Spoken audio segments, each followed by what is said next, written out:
The war in Ukraine has been the biggest news story of the year and has had devastating consequences on Ukraine and the rest of the world. We don't know exactly how this war is going to end.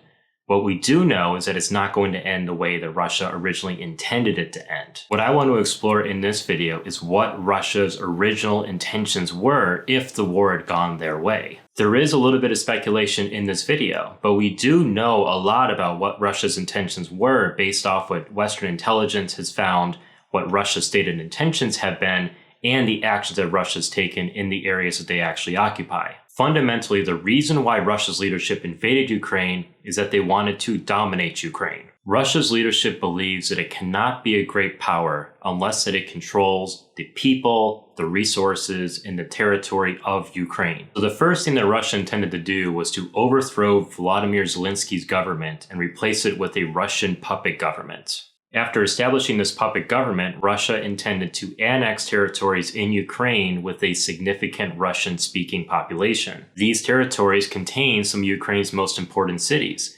like Kharkiv and Odessa. They also contain most of Ukraine's heavy industry, most of their gas reserves, and Ukraine's access to the sea. Finally, these territories would allow Russia to link up with the breakaway province of Transnistria in Moldova.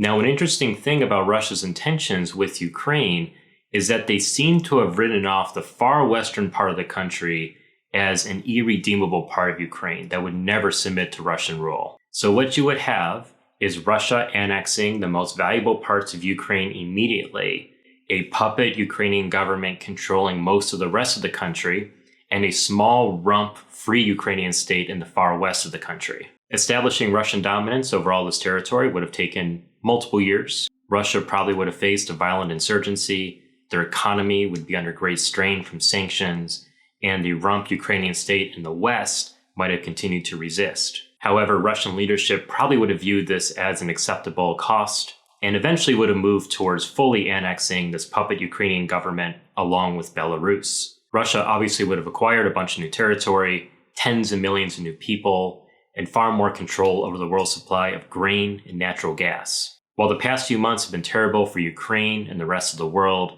it's clearly better than what would have happened had Russia's leaders gotten what they wanted.